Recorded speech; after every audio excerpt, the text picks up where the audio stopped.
So welcome back to Crispy's Projects, and here we are. The Corrado is back. I'm so happy. I'm going to start working on her again because I need to get her on the road. Is it just any old Corrado that's getting a bit of a restore? No. So let's recap on the project. It's got 1.9 diesel engine in there out of a Mark IV, 6-speed gearbox, homemade drive shafts, ABS. One thing I'm looking for is an OEM built looking car. So this is going to look completely stock Corrado. Probably not going to be Concours. My first diesel engine swap was a 1.9 diesel engine out of a Mark IV in a Mark II chassis, and that was really nice to drive, to be honest. It just fitted the chassis perfectly. So I thought I'd do the same thing again, but instead of going for big horsepower, I'm going for big miles per gallon.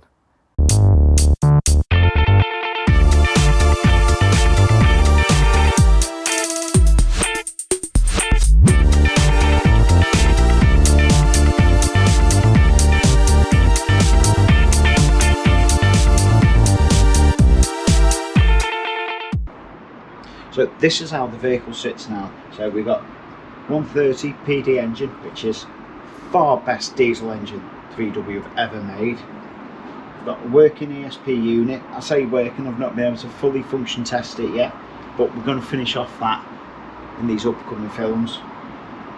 6-speed box, that's already in there. You have to go back to quite a few things, but we're going to concentrate more on the air conditioning yet. Why have I picked the air conditioning next? Because nobody does air conditioning. I'm using mostly Mark IV bits because I haven't got any Mark III bits.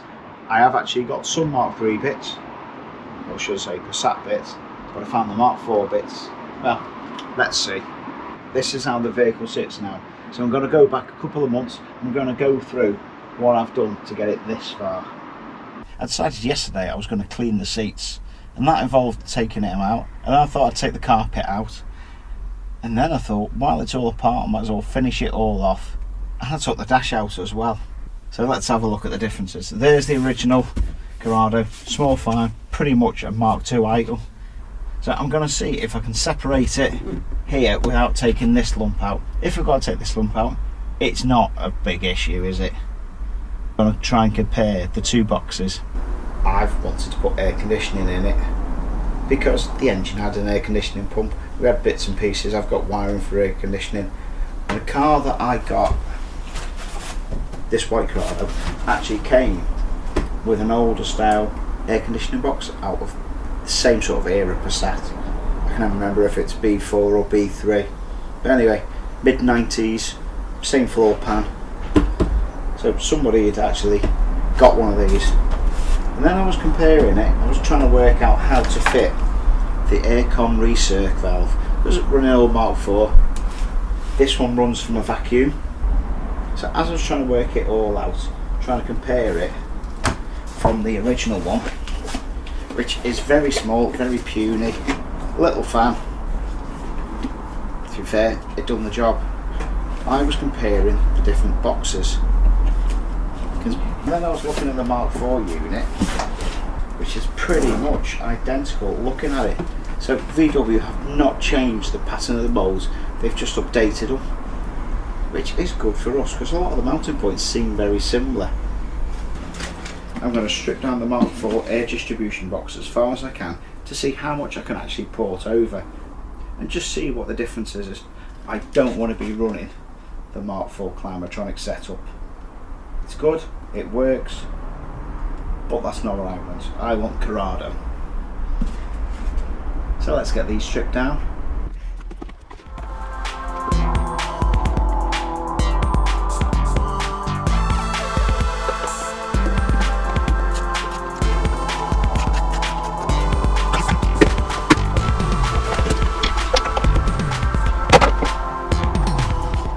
That looks identical. Mounting points here, which isn't too bad. I can live with that. Possibly just put some self-tappers in there rather than having threaded bits.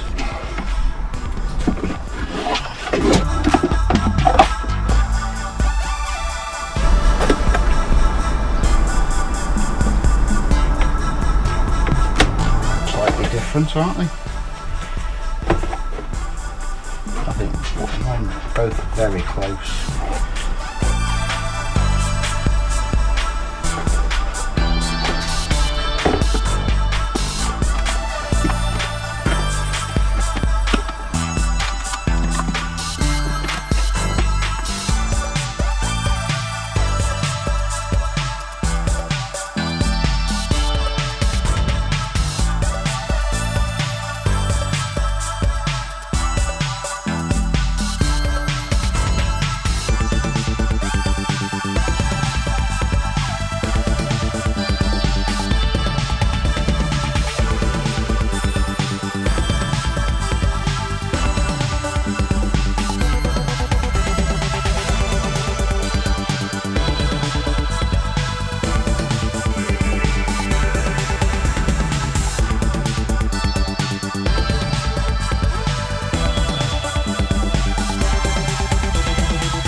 I spent quite a few hours last night till dark messing around with this Mark IV heater box, trying to work out how it's fitting, where it's fitting, measuring it up against the other sections of the original Corrado one, which is pretty much Mark II Golf and probably early Mark III Golf, and as it turns out Mark IV basic setup. I took it from a template from the Mark IV, which I've still got, so that fits nicely there. So I need to do a dot there and try and cut this out.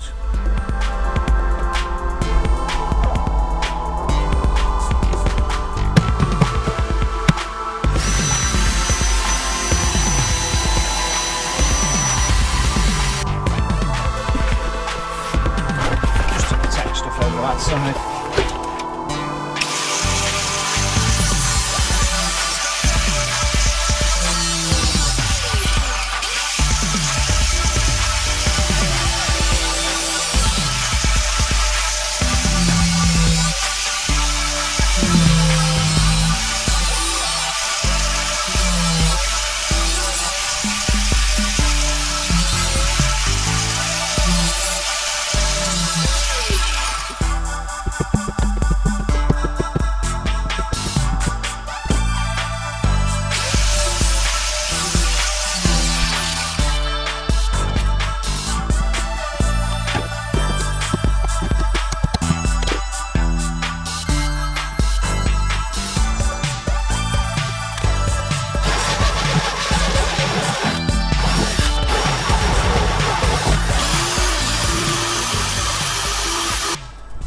Change much in the moulds, so what I found is, and this is going to be really good,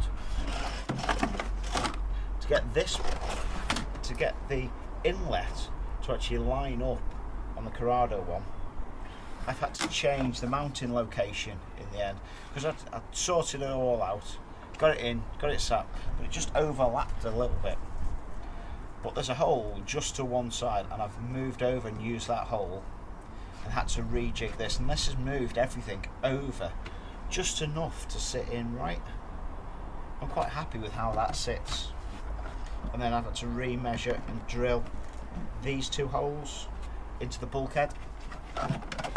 Now the only thing is, bottom bit, there's your heater matrix, there's your pipes. So you got that mount. That distance is about the same as that distance. That one is 10mm shorter on this side, so I need to extend it up.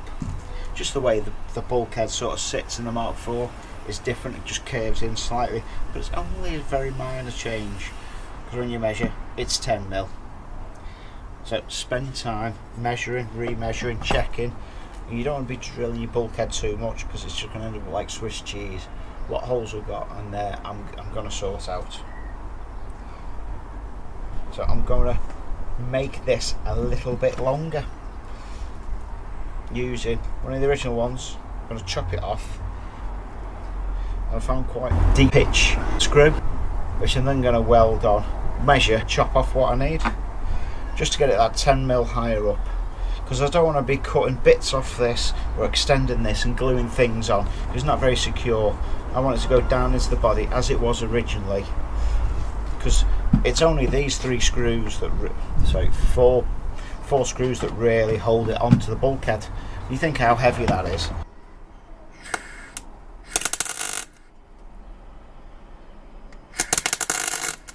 So after welding it on, I just ground down the edge of that just to make it, I won't say flush, but just smooth, because the only thing I could find that would space it out to be the same distance on there is this M10 or M12 nut, which I may end up using before thinking about bonding it onto there, but as a spacer I think it works. So let's have a little look. This is where I'd originally made it a little bit bigger because of the way that it's sat before I moved the screw hole over. So the screw hole had moved the pipes further over, more central to where I've cut now, and I just had to notch out that little bit. I'm using that hole and that hole now. This one is now redundant because I've swapped over the mounting locations there. This is white hammerite that I've put round just to protect the metal for now.